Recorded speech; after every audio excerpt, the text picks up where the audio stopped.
Welcome back to another riveting Photoshop tutorial. Thanks for tuning into ShinobiPixel. My name is Alan, and today I'm going to show you how to use layer masks in Photoshop in 3 different ways to kind of create a composition.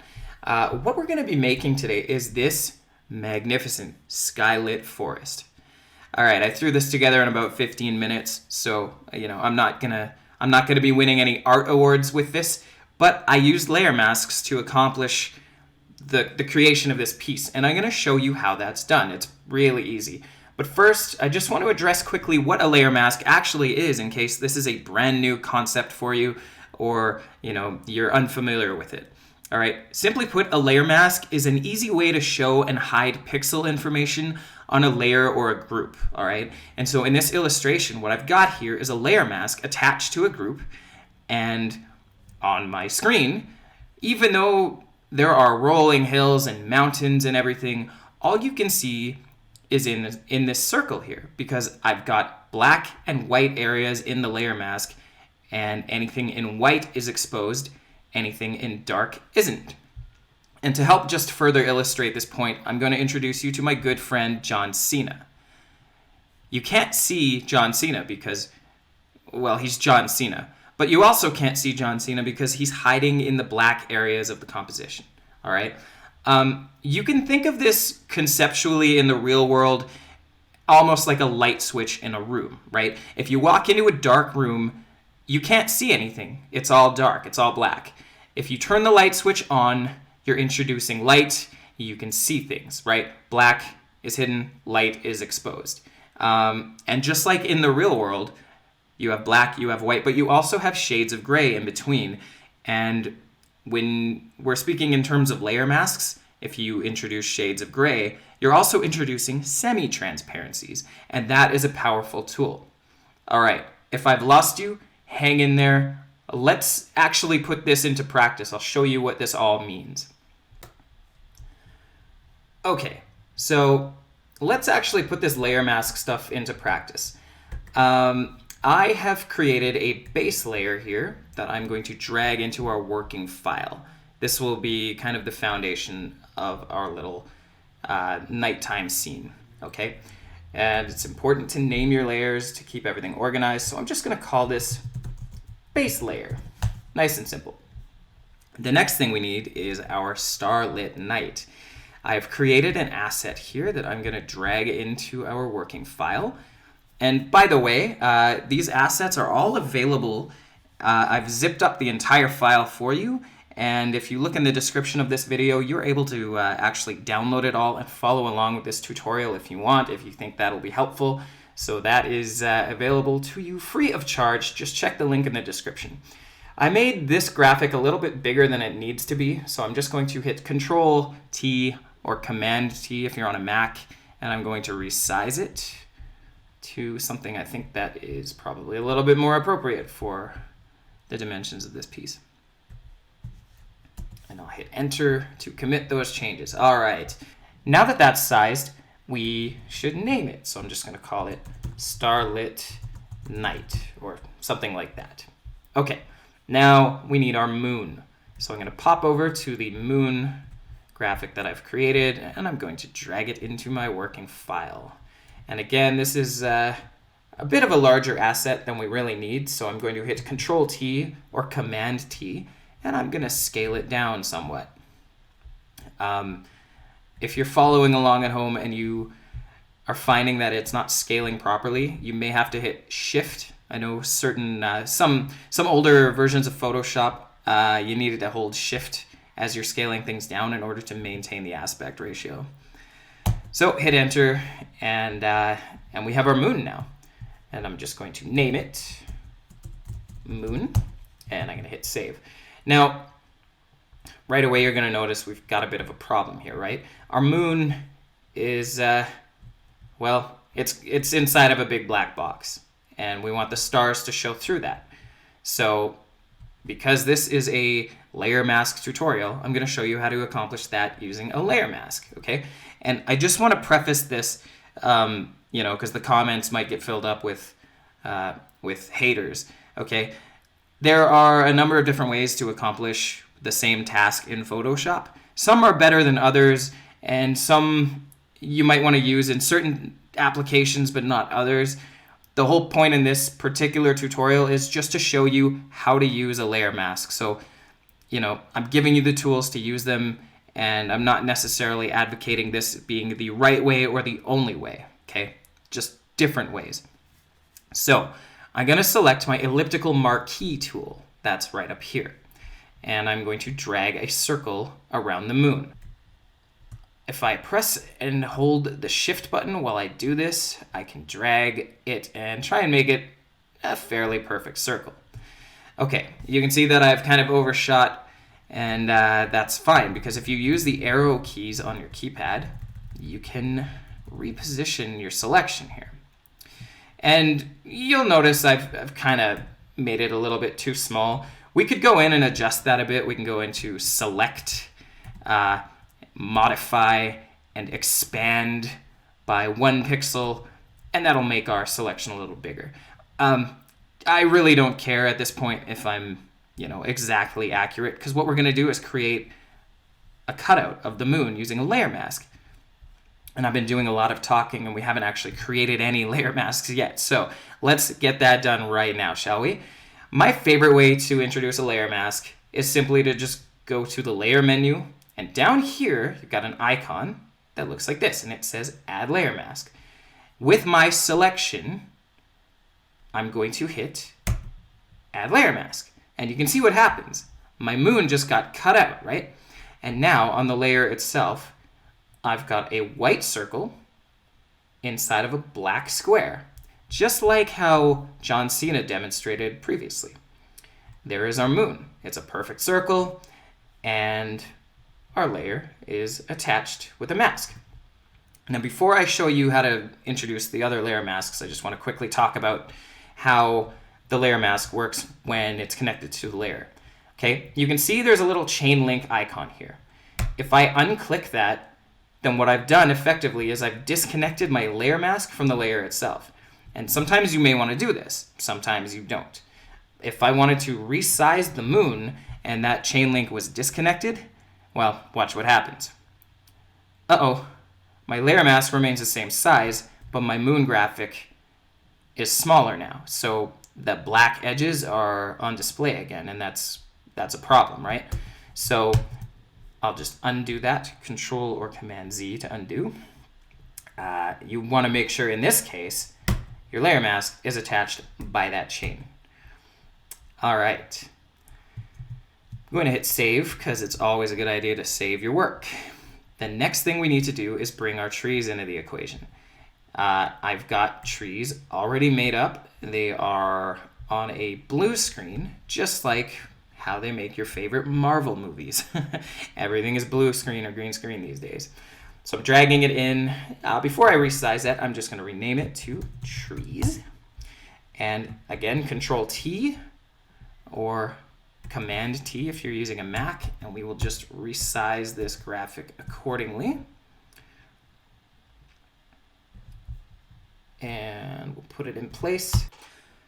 All right, so my trees are now in place. I've named the layer. It's time to get rid of this blue background because it's hiding our skylit night, okay? So first I'm gonna show you an example of what might happen if you make a selection and then create a layer mask, but you've accidentally inverted it, all right? So for this illustration, let's go to our magic wand tool. That's up here, and we'll just click on the blue. And you can see it's selected the blue. Now this isn't the best way to do this anyway, because as you can see, it only selects some of the blue, but it's missing a lot of the blue that's inside of the tree branches. So not to worry, I'll show you how to get that in a minute here. But first, I just want to show you a quick example of what happens if you make a selection, create a layer mask from that selection, only to find out that your layer mask is inverted, okay? So to do this, with your tree layer and the selection here, go down to your layer mask tool, click Add Layer Mask, and now you can see what just happened, right? My selection is inverted. The trees are hidden, but the blue is showing, and that's the opposite of what we want. And sometimes this happens when you're creating layer masks, right? Really easy to fix. All you have to do is select your layer mask here on the layers panel, hit Control I or Command I if you're on a Mac, and that will invert the blacks and the whites inside of your layer mask, thus toggling the show and hide feature.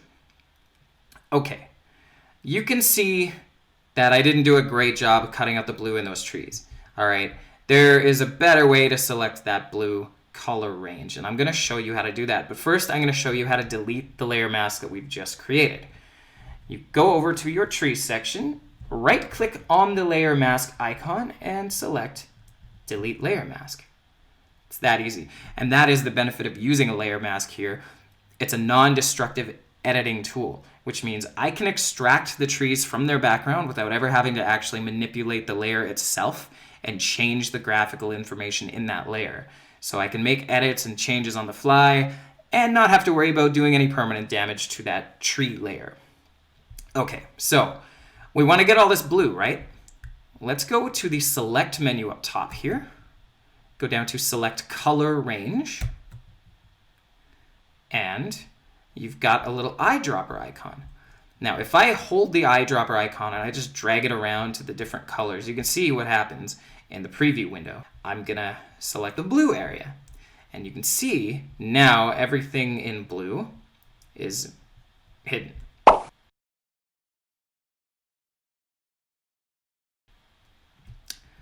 I can adjust how strong I want that effect to be using this fuzziness slider. I think I probably want to crank it all the way up, maybe to 200% in this case. We've got some really small sections of blue that I want to account for. So I'm going to hit OK. And now you can see that even inside these tree branches, that blue area has been selected. All right. Now, one more thing I want to do, just to make double sure I've got everything accounted for, just like we did with the moon, I want to expand my selection just a little bit. So we'll go Select, Modify, Expand, and 1 pixel should do it.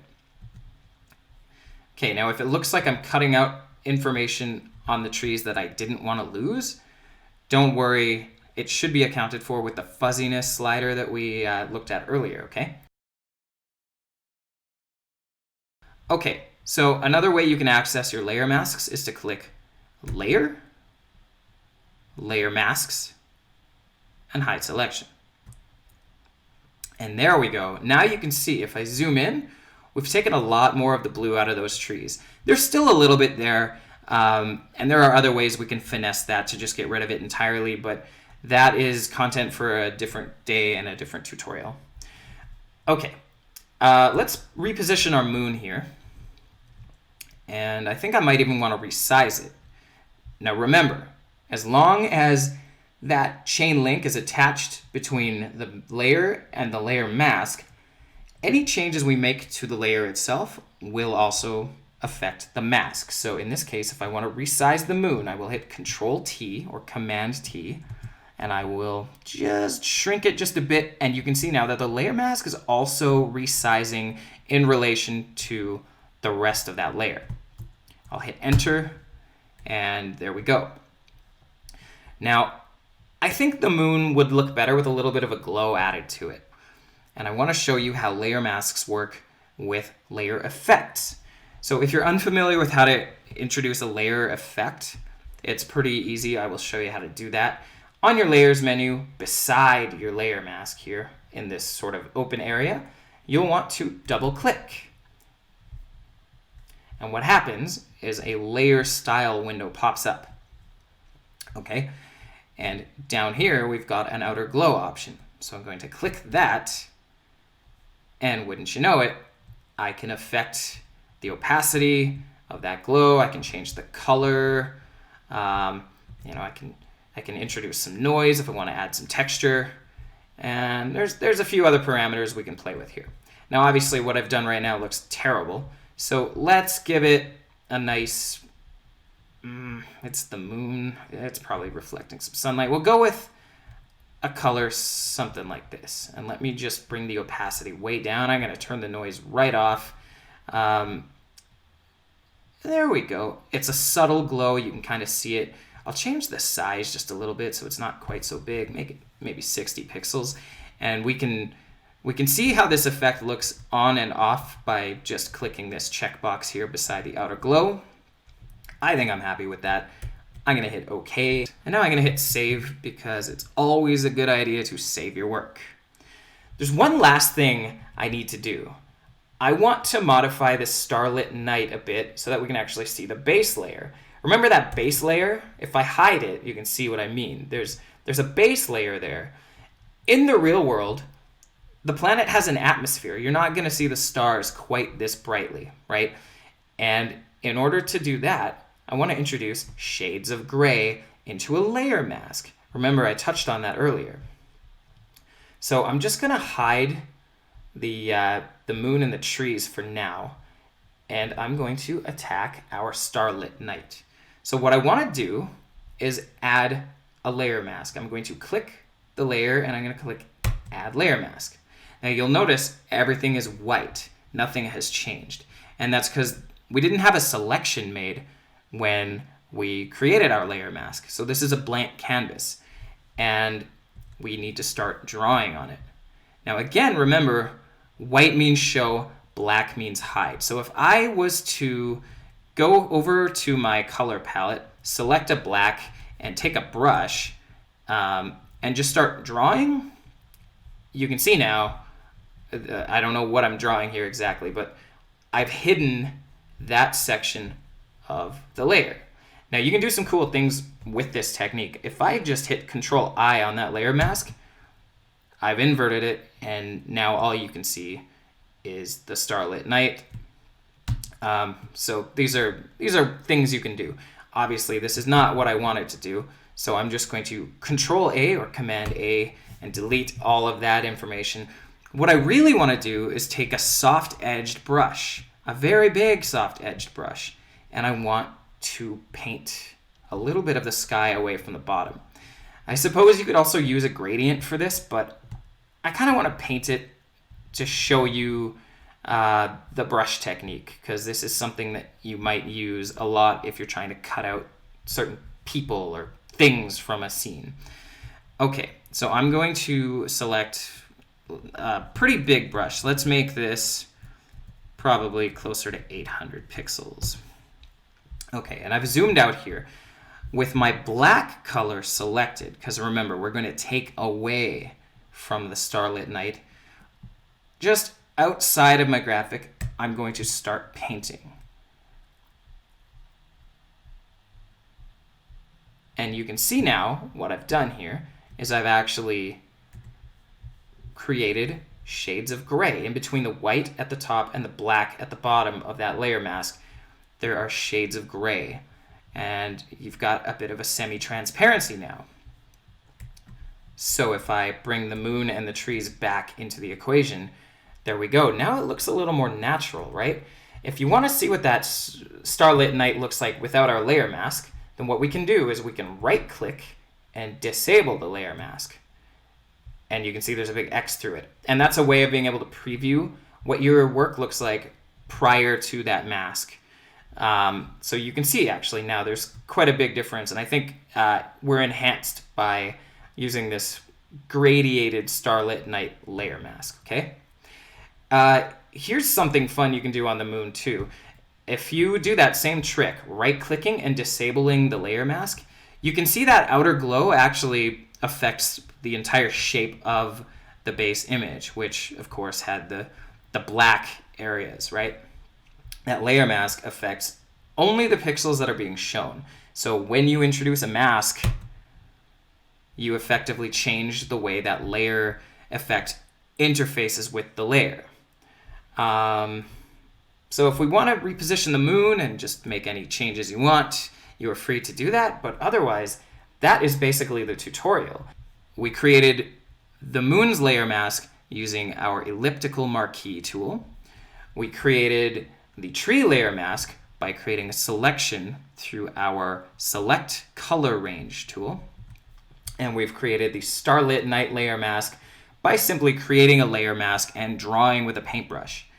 So 3 techniques to introduce layer masking to your composition to help you cut things out and just introduce a bit of depth to the overall scene. And like I mentioned before, I whipped this together in like 15 minutes as a demonstration to show you how to use the layer mask tool. It's not perfect, but I think hopefully it helps to kind of illustrate the versatility that a layer mask provides you when it comes to creating compositions within Photoshop. So hope you found this helpful. You can download the source files from a link that I've left in the description below if you want to follow along, or if you want to download the assets and try and reproduce the results here. Until next time, I have been Alan, you've been watching ShinobiPixel, and hit subscribe if you want to see more tutorials from me. Ciao.